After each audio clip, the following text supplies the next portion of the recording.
Los Alpes, la mayor cadena montañosa de Europa. En el centro se encuentra Suiza. Las rutas alpinas que atraviesan el paso de San Gotardo son las vías de transporte más cruciales del continente. Pero los ingenieros suizos, como Renzo Simoni, se enfrentan a un problema que parece imposible de resolver. En las últimas décadas, el tráfico se ha multiplicado por 10 y los pasos de montaña se bloquean. A día de hoy hay 1.200.000 camiones que recorren los Alpes suizos al año, así que tenemos que hacer algo. La solución de los suizos es perforar un túnel que el mundo no ha visto jamás. Este es el proyecto más grande, más complejo y, por supuesto, más caro que ha realizado Suiza en su historia. El túnel de base de San Gotardo tendrá 57 kilómetros de longitud y estará casi 2,5 kilómetros bajo las cumbres. Si Renzo y sus compañeros consiguen sacarlo adelante, habrán conseguido una hazaña revolucionaria en la ingeniería.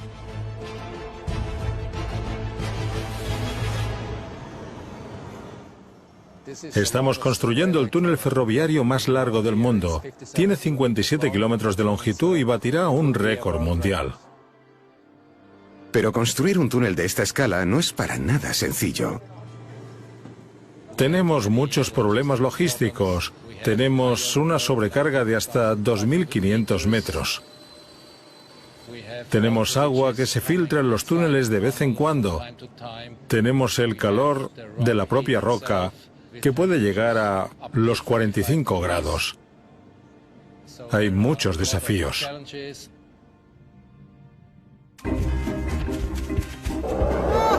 Desde el principio de los tiempos, la humanidad ha necesitado los túneles, ya sea para cobijarse,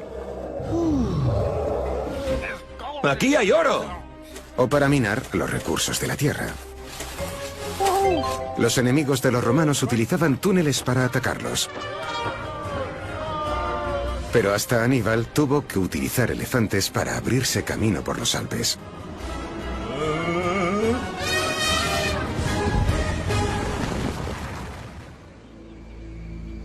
Antes de que puedan comenzar las excavaciones del túnel de base de San Gotardo, los ingenieros se enfrentan a su primer problema imposible.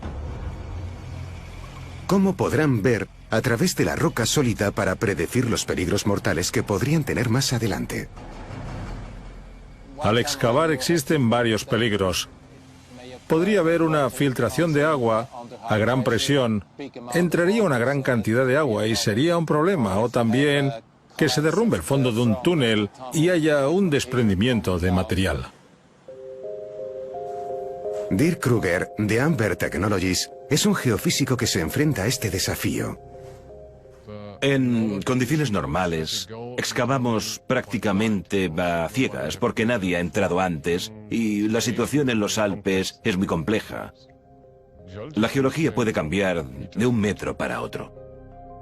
La gran profundidad del túnel descarta la topografía convencional tomando muestras por encima. Y si no es posible predecir las condiciones geológicas que hay, podría ocurrir una catástrofe. Si tienes una gran capa llena de agua, este sería el peor caso, porque entonces saldrían de golpe toneladas de agua. La solución a este problema tan arriesgado está en uno de los mayores inventos de la historia.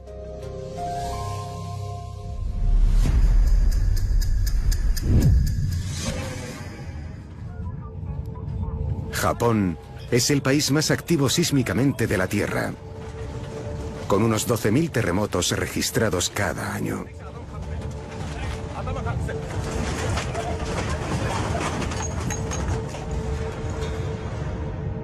Durante siglos poco se sabía sobre qué los provocaba o dónde podrían ocurrir. Hasta el año 1880, cuando el ingeniero de minería británico John Mill hacía una inspección en Japón, el país sufrió un terremoto importante y empezó a agravar su comportamiento. Lo que he creado es una demostración sencilla de un sismógrafo. He unido un boli a un péndulo. Cuando sacuda la mesa y desplace el papel, empezaréis a ver que el boli registrará el número de sacudidas que tiene el papel y eso representa la frecuencia y amplitud, es decir, el número de sacudidas por segundo y el tamaño de las sacudidas. Vale, vamos a probarlo. Mi ayudante Kirk va a sacudir la mesa y mientras tiro del papel, podéis ver el rastro del papel y si Kirk da una sacudida muy fuerte, podréis ver el aumento en la amplitud y a medida que la reduce, se vuelve más pequeño. Aquí podemos ver dónde se hizo la sacudida fuerte en comparación con el resto del tiempo. Es una demostración sencilla pero eficaz sobre el funcionamiento de un sismógrafo.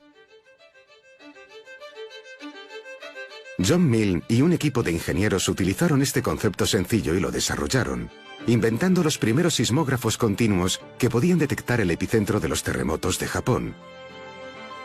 Fue un diseño que se utilizaría por todo el mundo.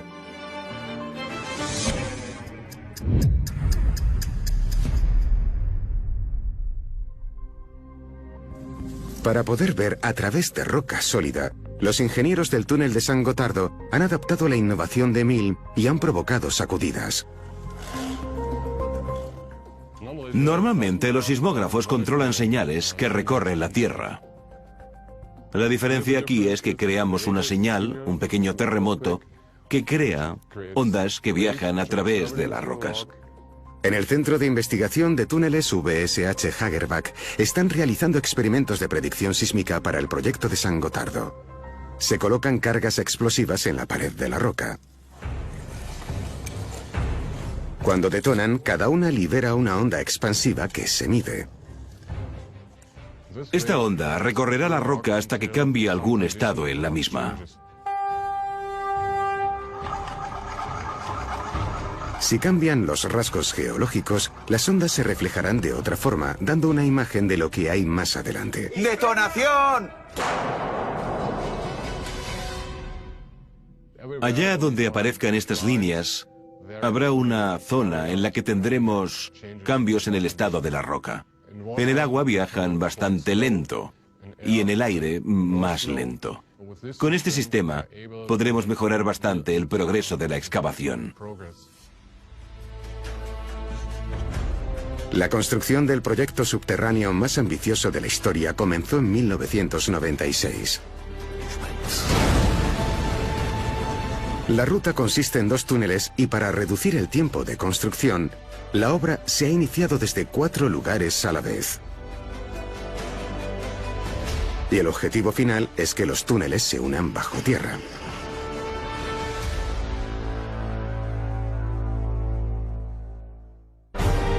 Pero para crear el ferrocarril subterráneo más largo y profundo del mundo, los ingenieros se enfrentarán a más desafíos y tendrán que aprender de los genios del pasado. Este lugar es increíble. En las montañas suizas, unos ingenieros se enfrentan a uno de los proyectos de construcción más audaces de la historia.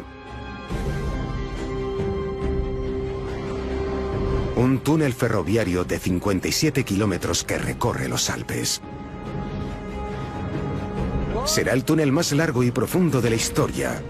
Una tarea que parecía imposible. Esto es una gran innovación, es muy duro. A veces es increíble que sea real.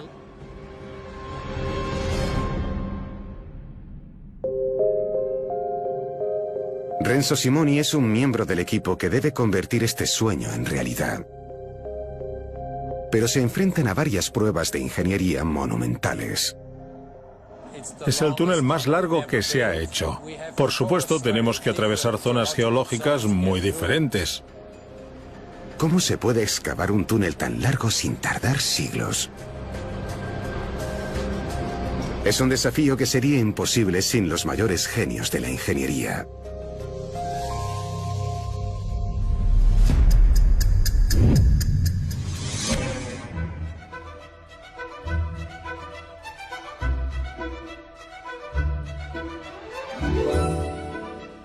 Londres, Inglaterra. Cada día, 4 millones de personas descienden a una red compleja de túneles subterráneos. Más de 20 túneles se abren camino bajo el gran río Támesis. Pero no existieron siempre. A principios del siglo XIX, los londinenses habían perdido la esperanza de hacer un paso bajo el río. El profesor Luke Bisbee investiga el porqué. Habían fallado varios intentos de excavar bajo el Támesis, y el problema es la arena blanda y maleable de Londres. Habían llegado mineros de roca dura de Cornwall, pero las técnicas que utilizaban en roca dura fracasaban, provocando derrumbes e inundaciones. Al final se decidió que el proyecto era imposible y se descartó.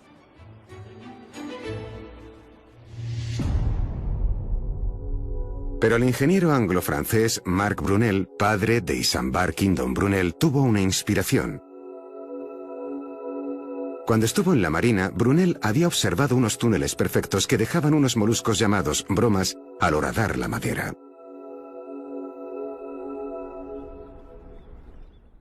Al excavar, este molusco marino introduce la madera en su boca y la digiere.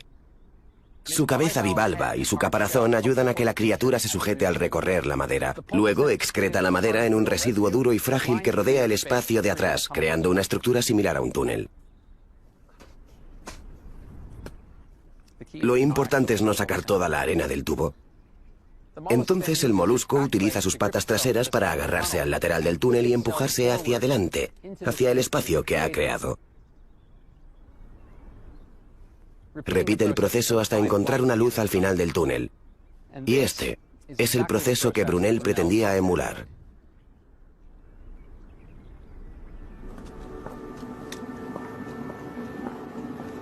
La idea de Brunel comenzó una revolución subterránea, de la que aún se pueden encontrar sus restos.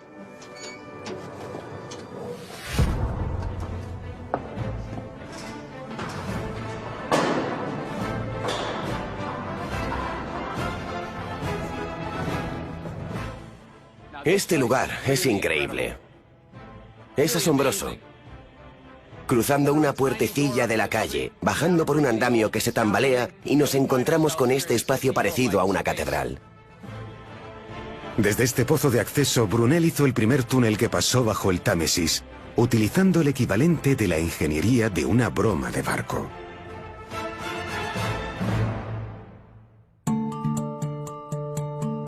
Una estructura móvil de acero llamada escudo imitaba la dura cabeza del gusano, sujetando la tierra e impidiendo el derrumbe.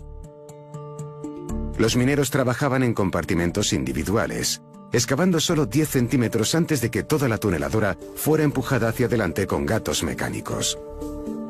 Un segundo grupo de hombres que trabajaba por detrás revestía el túnel con ladrillos para evitar su derrumbe.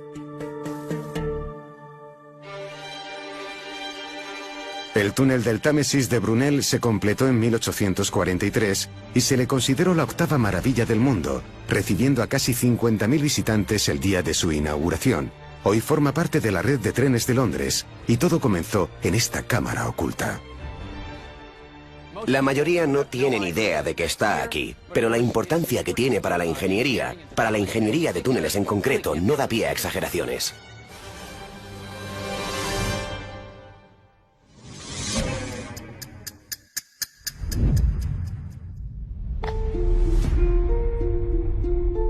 El túnel de San Gotardo será 140 veces más largo que el del Támesis. Una proeza que sería casi imposible sin el invento de Marc Brunel. Para abrirse paso por las montañas alpinas, Renzo y sus compañeros suizos utilizan una versión moderna a tamaño XXL.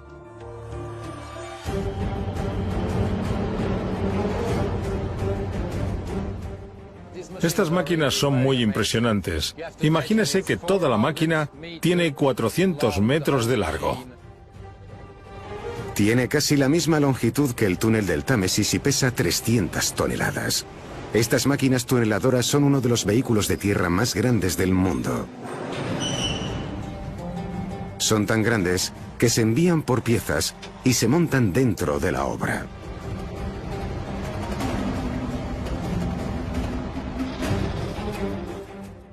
Este es el cabezal rotatorio y tenemos unos 60 discos que arañan la roca, así que avanzan siguiendo el principio del gusano, paso a paso.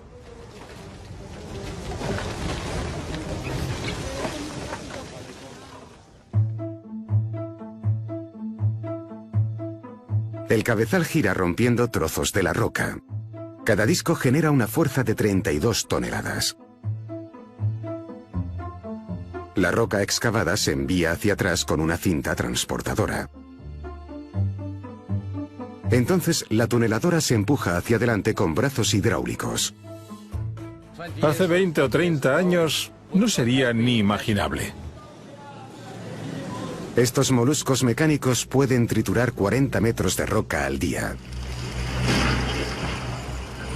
Detrás de ellos, los muros son cubiertos con hormigón proyectado, un tipo de hormigón líquido en vez de con los ladrillos de Brunel. Este hormigón es la primera medida de seguridad tras la excavación y se aplica en los muros para evitar que caiga cualquier trozo de roca. Con este revestimiento de hormigón proyectado, el túnel es seguro. Las enormes tuneladoras llevan todo el equipo y materiales necesarios para cavar y reforzar el túnel. Y los automatismos se ocupan de muchas tareas que cubrían los obreros de Brunel. Toda la máquina tiene una longitud de 4 campos de fútbol situados uno detrás de otro. Determinar hacia qué dirección hay que enviar a estas máquinas es otro desafío. Calcular una ruta recta ya es bastante difícil en la superficie. Hay árboles, colinas y otras obstrucciones que superar. Pero es posible utilizar puntos de referencia para moverse o construir torres para mejorar la visibilidad. Pero abrirse paso bajo tierra, donde el más mínimo error de cálculo puede provocar un desastre, ¿es algo imposible?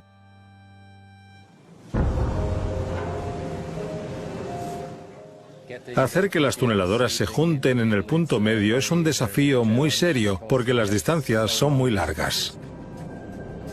La solución depende de una de las grandes invenciones del siglo XX.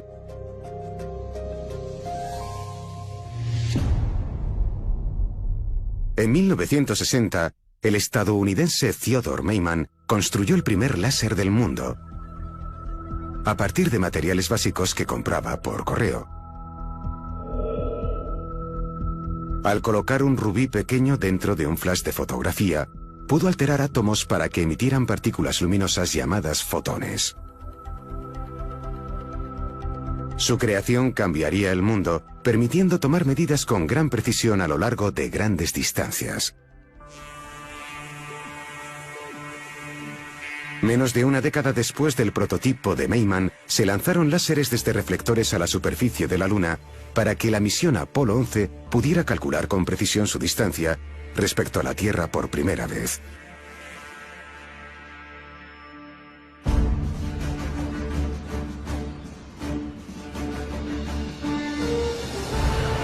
En Suiza, la única forma de guiar a estas tuneladoras enormes es con la ayuda de los láseres. Primero, se utiliza el GPS para trazar toda la ruta. Pero como la señal del satélite no llega bajo tierra, cada tuneladora depende de un sistema de guía geodésico, utilizando unas mediciones increíblemente precisas para mantener su rumbo. Está midiendo los ángulos y las distancias, y esto es trigonometría. Se acopla un teodolito láser al muro del túnel que dispara un rayo hacia un objetivo situado en la parte delantera de la tuneladora. El puntero láser indica la dirección exacta, así que el operador de la máquina siempre tiene el control y puede hacer correcciones muy pequeñas.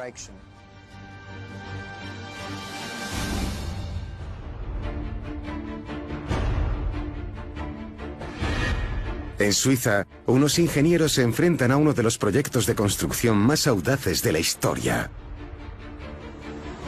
Para reducir el tráfico y la polución en los Alpes, pretenden construir el túnel ferroviario más largo y profundo del mundo.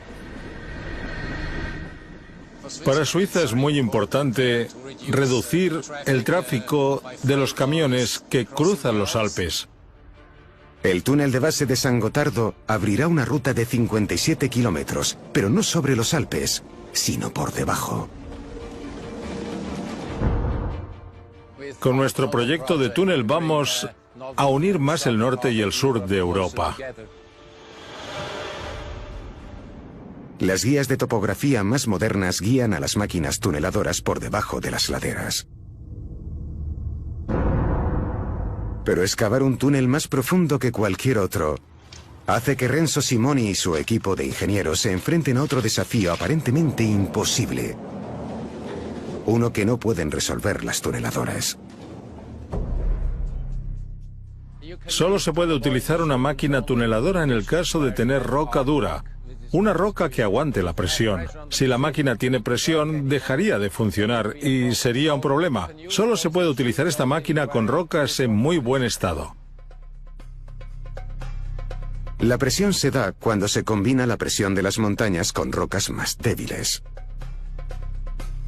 En una situación extrema podría provocar que el túnel se volviera a cerrar una vez perforado. Esta roca es como si usted hace un bollo en su casa, luego mete un dedo dentro, lo saca y entonces empieza a cerrar. Si el equipo utiliza una máquina tuneladora en una zona con roca a presión, las consecuencias serían desastrosas. La solución es volver a los principios, a una técnica que habría sido imposible sin uno de los mayores genios de la historia.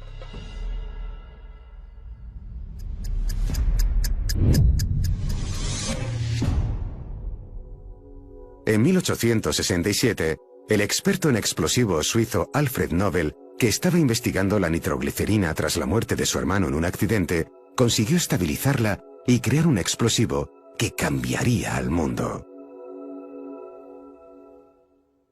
Comprendió que si cogía nitroglicerina y la mezclaba con diatomita, que es un material de naturaleza arcillosa, tendría como resultado dinamita. Como ven, es muy suelta pero maleable y puede amasarse para dar forma a un cartucho. El siguiente desafío de Nobel era la producción en masa. ¿Cómo manejar de forma segura grandes cantidades de nitroglicerina para hacer dinamita? En Ardir, Escocia, encontró la solución.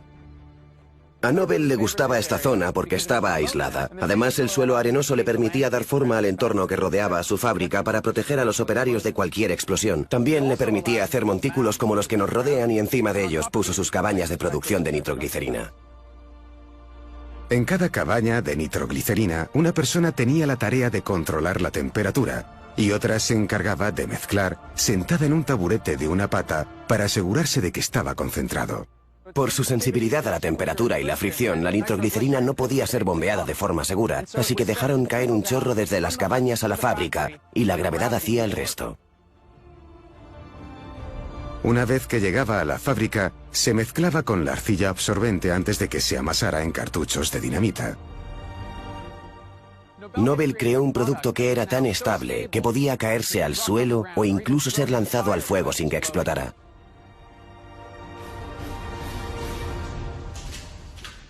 La nueva dinamita, combinada con el invento de los taladros neumáticos, permitió una nueva forma de excavación más rápida y eficaz, llamada voladura. Vale, ya está. Vámonos de aquí. Que creó una nueva era en la minería. 3, 2, 1... ¡Detonación! Vaya, menuda explosión. Tiene mucha potencia. Aquí podemos ver la potencia que tiene la dinamita comparada con la pólvora negra. La dinamita ha cogido toda esa masa de roca y la ha lanzado a un lado. Así pueden ver cómo cambió la vida a los mineros que trabajaban aquí.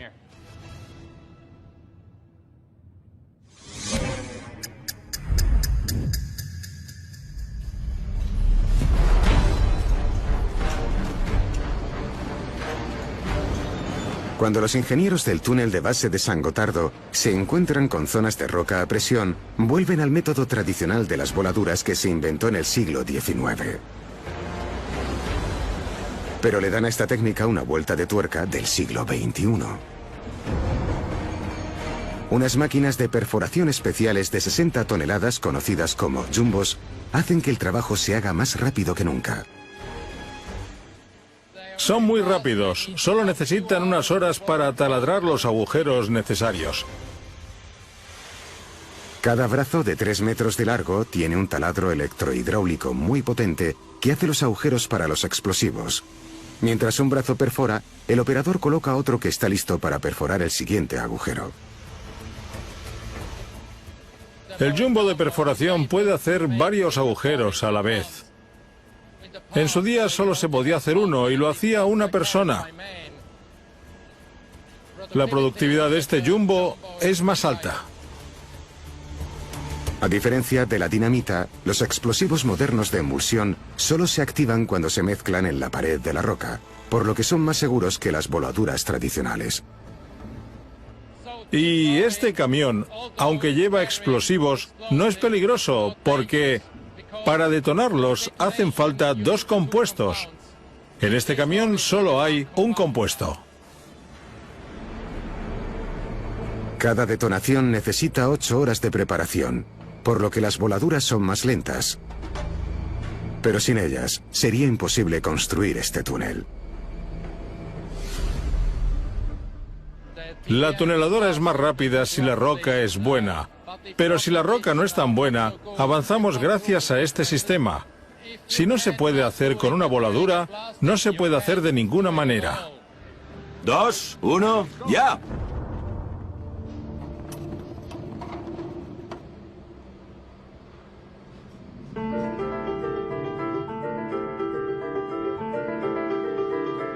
Una vez que el equipo se ha abierto camino a través de la roca a presión, aún tienen que evitar que la inclinación natural de la montaña vuelva a cerrar el túnel nuevo. Se hacen pruebas para ver si unos arcos rígidos de acero pueden soportar esta presión enorme. Vimos que el acero empezó a deformarse. Inmediatamente supimos que teníamos que tomar otras medidas. De lo contrario, nuestro túnel se cerraría por completo. Arriesgándose a poner en peligro el proyecto, la respuesta estaba en un invento histórico.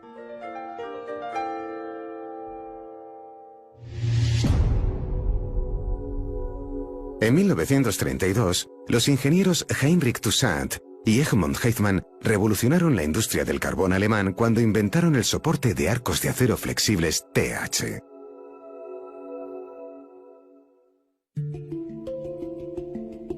Puede soportar una gran presión sin derrumbarse, y este ingenio permitió excavar a más profundidad.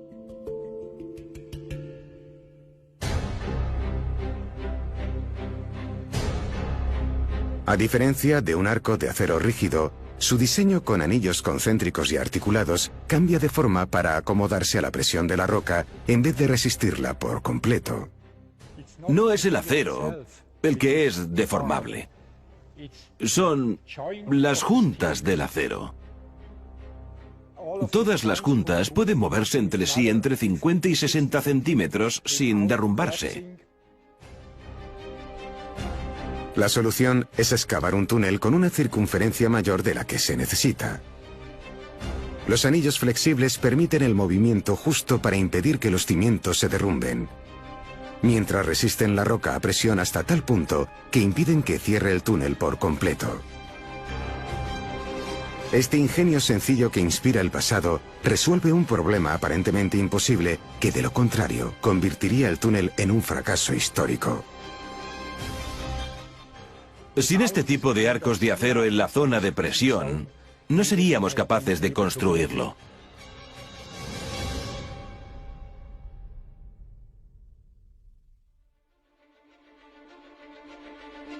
El 15 de octubre de 2010, tras 14 años de excavaciones, taladros y voladuras, el sueño se hace realidad.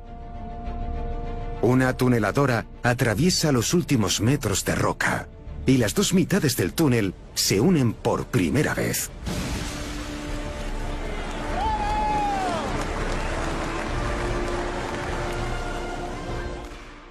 Este logro fue un momento muy especial. Se derrumbaron los últimos fragmentos de roca y podíamos ver a la máquina. Tras excavar durante más de 140 kilómetros de roca, gracias al sistema de guía por láser, las tuneladoras completaban su tarea monumental con una precisión increíble.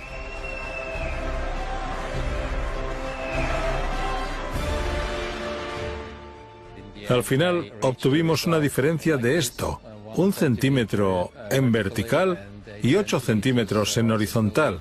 Es un resultado muy importante.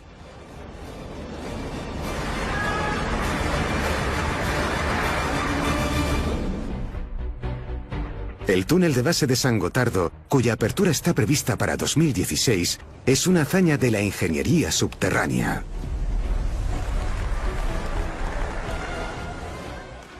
Este logro quiere decir que hemos batido un récord mundial, porque ahora es el túnel ferroviario más largo. Es increíble. Pero la escala tan monumental del túnel presenta a sus ingenieros otro problema que parece insalvable. ¿Cómo hacer que los pasajeros que viajen en él estén a salvo? Uno de los mayores desafíos fue encontrar un sistema de túneles que garantizara la seguridad.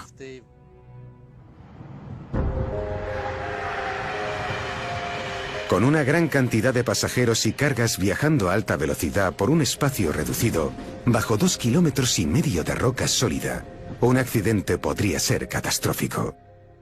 Diría que la peor situación dentro de un túnel sería un incendio.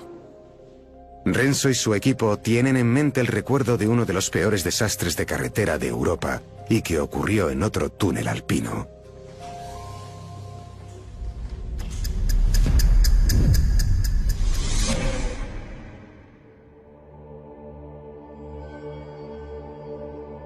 En 1999 un camión ardió dentro del túnel Mont Blanc de 11 kilómetros y que une a Francia e Italia.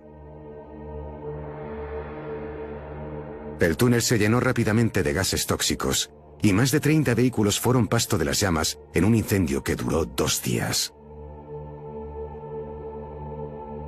De las 39 personas que perdieron la vida, la mayoría murieron por inhalación de humo.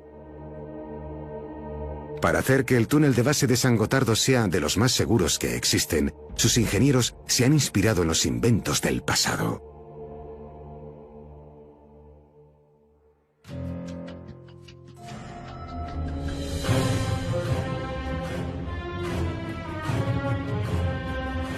En Reino Unido, un proyecto de ingeniería innovador bajo el río Mersey de Liverpool cambió las medidas de seguridad para siempre. El profesor Luke Bisbee las está conociendo de primera mano. Este es el túnel de Queensway. Cuando abrió era el túnel submarino más grande y largo del mundo. Se inauguró en 1934 e hicieron falta 107.000 hombres y 8 años para construirlo. Pero la excavación del túnel no es lo que lo hace revolucionario. Por el túnel cruzan unos 30.000 coches cada día. Incluso con los sistemas de escape modernos hay mucha polución, y la innovación en la ingeniería de este túnel es lo que la resolvió.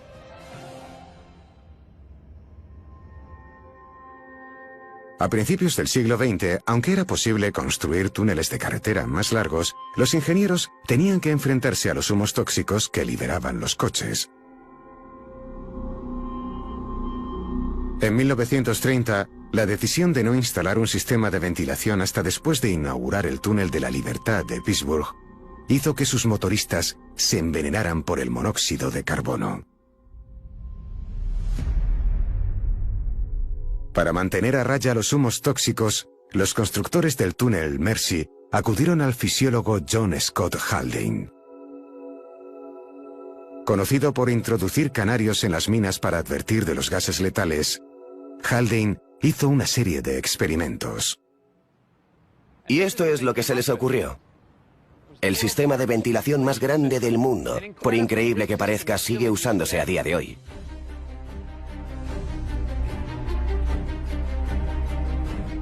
Se obtiene aire desde las azoteas de cada una de las 6 torres de ventilación. y se bombea por debajo de la calzada antes de liberarse hacia el túnel mediante los conductos laterales.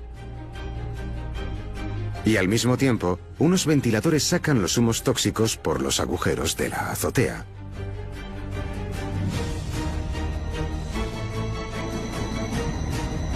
La torre de ventilación de George Dock alberga 6 ventiladores inmensos que hacen circular el aire por el sistema. Este de aquí tiene 8,5 metros de diámetro. Lo increíble es que son los ventiladores originales, que se instalaron aquí hace casi 100 años. Cada uno puede mover 2.350 metros cúbicos de aire por minuto, bombeando hacia afuera los gases de escape a lo alto de una torre de 64 metros. Este es un lugar que pueden ver muy pocas personas. Estoy en el fondo de uno de los conductos de ventilación. La gran altura de la torre permite que el suministro de aire no esté contaminado por los gases de los vehículos de la calle.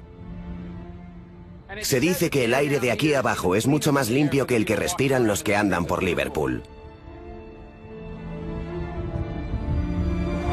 La calzada solo ocupa la mitad superior del túnel original, que en su día fue el más largo del mundo. Los que cruzan por aquí creen que están en el fondo del túnel, pero no es así. De hecho, debajo de ellos hay un espacio de 2 pisos de alto llamado Avenida Central.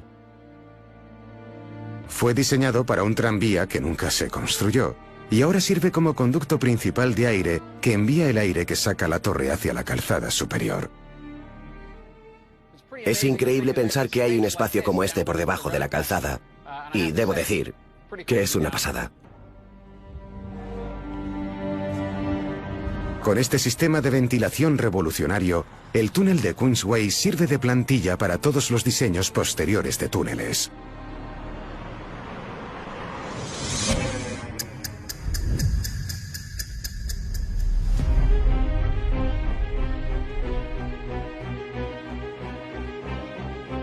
Los diseñadores del túnel de base de San Gotardo han tomado los sistemas que se inventaron bajo el río Mersey y los han llevado a un nuevo nivel de sofisticación.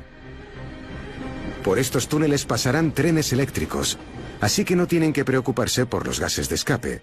Pero el efecto catastrófico de un incendio necesita una solución innovadora.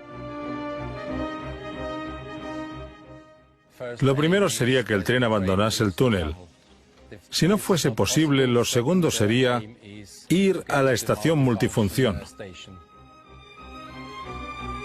En caso de incendio, los trenes serán desviados del túnel afectado hacia 2 puntos que hay en las vías o redirigidos a una de las 2 estaciones de emergencia.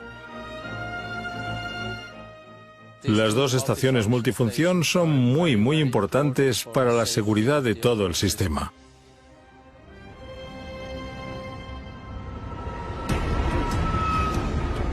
Cuando se acerca el tren, se activará a distancia el sistema de ventilación de la estación desde el centro de control del túnel.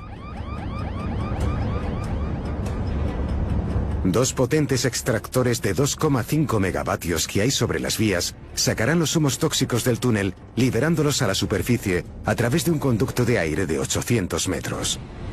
Mientras que unos ventiladores de 0,5 megavatios reintroducen aire limpio.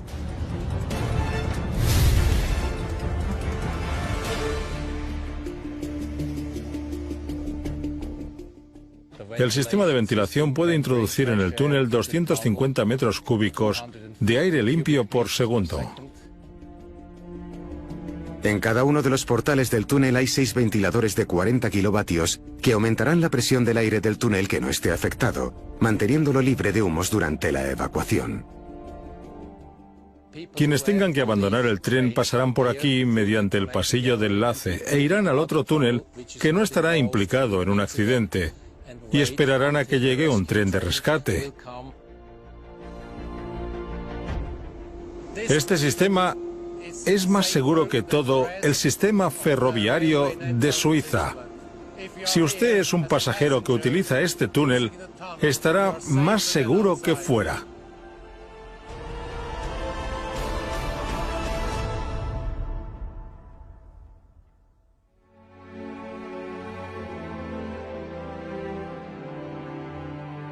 Cuando esté acabado, el túnel de base de San Gotardo no solo redefinirá el mapa de Europa, también reescribirá las normas de construcción de túneles.